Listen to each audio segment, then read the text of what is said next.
Hello guys, কি অবস্থা? আশা করি সবাই ভালো আছেন। আপনাদের দোয়া এবং ভালোবাসা আমি অনেক ভালো আছি। আপনাদের জন্য নিয়ে এলাম আজ নতুন একটি ব্লগ। আর এই ব্লগটি কি নিয়ে করা আপনারা পুরোটা ভিডিও দেখতে পারলেই বুঝতে পারবেন। আর আমার এই ছোট্ট পেজটা ফলো করে পাশে থাকবেন। আমি আজ যাইতাছি আশুগঞ্জ রেলওয়ে স্টেডিয়াম দ্বিতীয় রাউন্ডের হাড্ডাহাড্ডি ম্যাচ দেখার জন্য। আরাশিতা ইউনিয়ন ভার্সেস লালপুর ইউনিয়ন। আজ এই ম্যাচের মধ্যে যারা হারবে তাদেরকে টুপি পরাইয়া বাড়ি পাঠাই দিবে, যারা জিতবে তারা সরাসরি চলে যাবে সেমিফাইনালে। আজ লালপুরের হয়ে খেলবে ফিনির ছেলে উসামা, অপর টিমের মধ্যে খেলবে আরাশিতা ইউনিয়নের হয়ে কসবার ছেলে শামীম। দেখতে দেখতে আমরা চলে এলাম আরাশিতা কিবির মাঠে। আর এই মাঠের মধ্যেই কিন্তু আরাশিতার লোকাল প্লেয়াররা প্র্যাকটিস করে। এই মাঠের মধ্যেই ওরা সবসময় রেগুলার খেলে থাকে। আচ্ছা জাগা সামনে দিকে আজ্ঞা। এই ভাই এটা কইলাম রে, জাপানে টোকিও তো দি। আমাদের বাড়ি থেকে আশুগঞ্জ রেলওয়ে স্টেডিয়ামে যাইতে এরকম গ্রামীণ পরিবেশ পড়ে। এরকম গ্রামীণ পরিবেশের উপর দাঁড়াইলে শরীরের মধ্যে আলাদা একটা ফিলই আসে।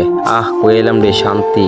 আপনারাও যদি এই রাস্তার ফিল নিতে চান, আড়াইশো পুরান চক বাজার দিয়ে বয়ে বাড়ির ভিতর দিয়ে সুদা আসবেন, তাহলে আপনারাও এই রাস্তার ফিল নিতে পারবেন। খোলা আকাশের মুক্ত বাতাস, পাখির গুনগুন ডাক। আর আশুগঞ্জ যাওয়ার পথে এরকম অনেকগুলা ডায়ের পরে, এগুলো নাকি অটো ডাইস মিল। এগুলো অনেক আছে, অনেক দূর দূরান্ত থেকে এটির মধ্যে দান আসে। আর এটি হইলো আমাদের আশুগঞ্জ উপজেলার সরকারি কলেজ ফিরোজ মিয়া কলেজ, যেটা কইলে সবাই চিনে আর কি। এই কলেজের অনেক সুনাম আছে। এই কলেজের মধ্যে অনেক দূর দূরান্ত থেকে স্টুডেন্ট এসে পড়াশোনা করে। আর এই কলেজের আরেকটা সুনাম আছে, এই কলেজের নামে একটা একাডেমি আছে। আর এই একাডেমি অনেক দূর দূরান্ত থেকে খেলে থাকে ওরা। আর এদিক দিয়ে এই ব্রিজের কথা না বললেই নয়। এই ব্রিজের মধ্যে জেমে পড়ে অনেক মানুষের ট্রেন মিস করেছে, বাস মিস করেছে। অনেক জ্যামও পড়ার কারণ হচ্ছে আগে ছিল এখানে একটা ব্রিজ, এখন হচ্ছে আরেকটা ব্রিজ, তাই এখন আর আগের মতো জ্যামটা লাগে না। আমরা বন্ধু বান্ধব হইচই বক বক করতে করতে আমরা চলে এলাম আশুগঞ্জ রেল স্টেশনে। আর এটা হলো আমাদের আশুগঞ্জ রেল স্টেশন। আর এটার হাতের বাম পাশেই হলো আশুগঞ্জ রেলওয়ে স্টেডিয়াম। একদিকে আমরা মাঠে বসে খেলা দিই, আর অপর পাশে দিয়ে ট্রেন চলতেছে।